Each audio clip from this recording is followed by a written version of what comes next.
Welcome back, YouTubers, to my channel of an everyday life of an Aspie. If you're new to my channel, I welcome you all. I'm Aspie and I'm all about creating mental health and awareness and sharing my life stories with Asperger's syndrome and the like, along with tips and advice along the way, be it your general health versus your mental health. So at this point in time, I'm trying to do some more autism and series obviously for you all, so that hopefully that I can get up to date leading up to Autism Awareness Month, even though it's not far away, so to speak. So if you're into any of these, smash the like and feel free to subscribe, because I'm hoping to do these on the daily, as well as some other bits and pieces, be it the mental health versus some fun and games along the way. And while you're done there, don't forget to turn on the notification bell so you can keep up to date with what I do for, you know, free videos that I link up for you guys. So in this point of time, as I said, basically I'm going to do some more of the autism, and this one's going to be all about sex education. You're probably thinking, we already know this already, Aspie, what are you going to be bringing out to us right now? Well, I'm going to be just sharing some, hopefully some tips and advice and my uptake of it based on my experience. Maybe this is just, you know, some how-tos or tips and advice just to, you know, how to go about telling your son or daughter who's on the spectrum about it, and hopefully we can learn more about it. So as we know, basically sometimes with sex education it can be a difficult area for most parents to, you know, bring up with their child, whether they have autism or not, right? It's not just for autistic children when it comes out into it, but every kid, once they get to a certain age or stage, they will bound to bring out some, you know, tyrants of questions for you guys, even though they may think that, you know, everything will be hunky-dory and everything else. But it's important to plan ahead though and be ready for these questions, and obviously get the story straight before you begin to share this, because obviously there'll be the sense of curiosity and some of the questions to be answered. Irrespective of whether your child is a particularly sexually active young person or not, or a curious child who wants to just know how babies are made, be prepared, as we said, for the lots of questions. The good news here is, though, as we know, there are a lot of great resources around, be it on the internet, book, and that's out there to help you as a parent as well, so that you're not alone. Trust me, you've got the net there. Surprise, surprise.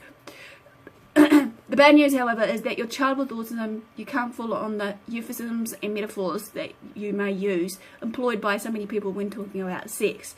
No birds and bees allowed. It's important to know where your own comfort levels are when it comes down to talking about sex with your child, and think about how you're going to deal with the inevitable questions which fall out with them. If you have a partner, talk to them about it also, maybe share the load so that, you know, they can answer too. If you're a single parent, maybe you could think about maybe going to your school, see what the school has done, as well as your youth workers, you know, medical professionals, see what they have done that are already in your child's life that can help you as well. Although there's still plenty of potential room for embarrassment on your part as a parent, dealing with the biology of sex is perhaps the easiest aspect of the subject. Let's be real and honest here. Many children with autism are interested and comforted by facts, figures, diagrams, and the like. The resources that their body is more or less like everyone else's is a useful place to start, and also keep the subject initially at least generalized rather than personalized. In the relationships, your child might need to be helped to understand the social interaction in order to sustain and keep a relationship. You may need to discuss why some people get married or choose to live permanently with one person, or choose to just do whatever they please.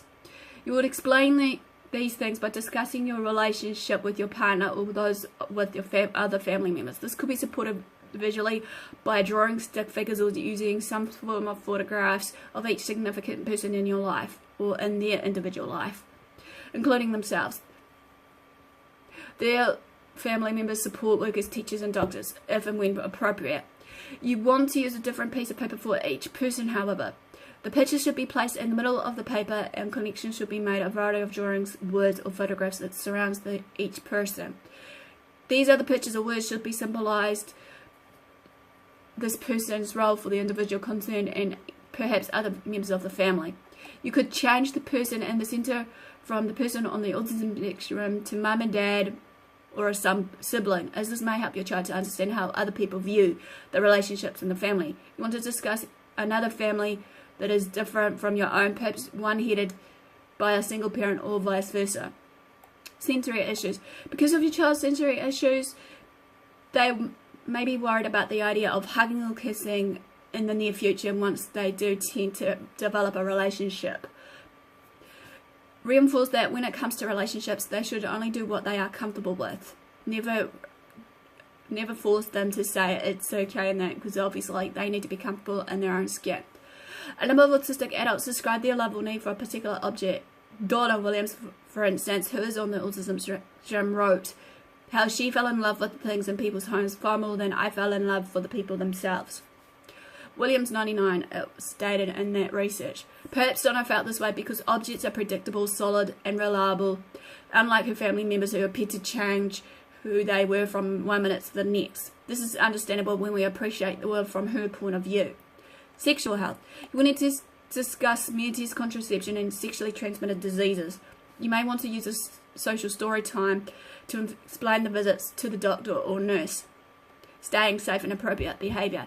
You could use a social story time again for this to describe a situation where another person may act inappropriately towards the person on the autism spectrum, on how and where they can tell someone about it, e.g. a partner or a teacher. You could use the autism specific version of the underwear rule, which gives parents of children on the autism spectrum guidelines and guidance on how to keep them safe from abuse. Because obviously for us autistics, we are very vulnerable, and we obviously tend to trust on a lot of people, and then we don't know what's coming sometimes because of, you know, the misreading of the verbal cues or just non-verbal language of what's to come. Your child needs to know how to stay safe online as well. Inappropriate behavior. It's often non-autistic individuals who have decided this behavior is inappropriate. Autism affects a person's ability to discern what's considered to be socially appropriate behavior and to imagine what other people might feel or be about to do. A behavior might have a very significant, specific meaning for them, which isn't just being rude or sexually motivated, however. A classic example for this is if an autistic person touches or brushes against a particular woman's breast every time they mate.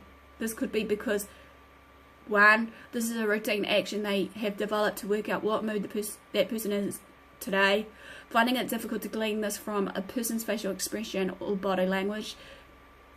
They like the reaction they got, the shock on the person's face, or the verbal response that followed. They got sensory stimulation the first time they brushed against the woman's body and want to repeat this.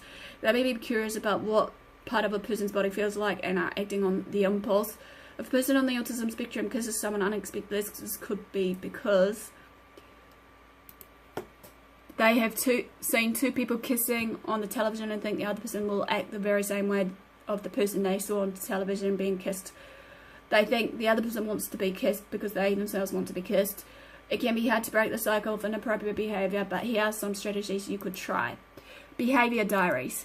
Completing a behavior diary which records what is occurring before, during, and after the behavior could help you determine and understand the purpose of the behaviors, particularly unpleasant ones for the individual or those around them. But it's an important stage in understanding and trying to solve the behavior quick, smart. Please note that while it's understandable that the immediate reaction to a person's behavior could be negative and compromise feelings of shock or alarm, a calm reaction and a level time should be maintained if at all possible when you want to discuss this with your child. Social stories and comic strip conversations. Using a social story or comic strip conversation could help you to discover how the person viewed the situation and to describe what they should have done in that situation. Example, we greet people by shaking their hand. Circles concept. Circles concept can be used to visually demonstrate socially appropriate behaviors in different locations and contexts. This can be adapted to many situations. And it's alright to table. This will list people and activities and ask, for example, whether it's alright for two men to shake hands, whether it's alright for a man and a woman to shake hands, etc. A tick, cross, or yes, no can be placed in other spots depending on what the person thinks or what the parent tells them. Studies have found that many parents don't discuss, obviously, sexuality with their adolescent with autism spectrum disorder out of fear for talking about it will increase sexual behaviors. They may also have issues or assume that the sex will not be a part of the young adult's life. However, sexuality is more than just engagement in sex. It's a spectrum of social, emotional, and physical manifestations. Nurses can provide reproductive and health education and teach adolescents important skills. Self-examination, using sanitary pads and contraception and protecting against sexually transmitted diseases. Unfortunately, few nursing programs incorporate sexual education for people with developmental disability into their curriculum. While not every individual with autism spectrum disorder will choose to engage in sexual activity, however, parents and health professionals must recognize that sex education for those that are adolescents is important to forming romantic relationships, understanding bodies and boundaries, increasing personal safety, and avoiding legal troubles. Families need support when educating adolescents about sexual health. Nurses can provide anticipatory guidance to parents and adolescents during this time of sexual development, and access for sexual skills and knowledge in regard to contraception, sanitary care, and pubertal development. Remember too that talking about sex with your child is like going to include questions about heterosexual and same-sex relationships, regardless of your own sexual identity, religious or cultural beliefs. It's important to be prepared to deal with these questions as well. It's important to stick to the facts and talk about these issues in an honest and be open as much as possible. It's also worth bearing in mind, particularly in your child that has Asperger's syndrome and is of average or above average intelligence, they're going to go looking for answers themselves if they don't get them from you. At best, they might ask a teacher or visit the library. At worst, they might find the wrong information online or be misinformed by well-meaning but equally uneducated peers. It's worth talking to them about safe and trusted places online to look for sex advice, such as the straight.Org and FPA.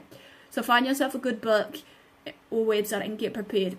Combine this with the right information or making and maintaining relationships, and you're setting your child up to be informed, happy, and confident, basically. And I have also talked about basically autism and puberty. I'll link that up here above me on the iCard, as well as the disclaimer below, as well as some other videos I've discussed so far. So last but not least, what can you do to help as a parent? 1. Be prepared. 2. Be honest and open. 3. Be prepared to deal with the questions outside of your own comfort zone. 4. Find help from other sources, partners, friends, school, your GB. 5. Use resources suitable to your child's learning style and level of understanding. Remember, an interest in sex and relationships is an important developmental milestone to begin with. So this quickly ends basically a quick overview of autism and sex education. Smash the like button, comment below, feel free to follow me on my social medias, feel free to also, as I said before, turn on the notification bell, as well as if you want to join me on the fan wagon right now, to basically subscribe. It's on the bottom right hand corner. Feel free to also share these videos around to family and friends, because as I said, some of these might need to be addressed. And not further ado, guys, also basically before I end this, I haven't said much about my book, obviously. As you know, it is available, but it may subject to change. Also, one part of my chapter based on the relationship, what I shared about my relationship status quo, because obviously it will be because of what's happening between me and this person. So no further ado, guys, thanks for support, thanks for watching, do what you love what you do. Until next time, Aspie signing out, and I'll see you again soon. Ciao for now.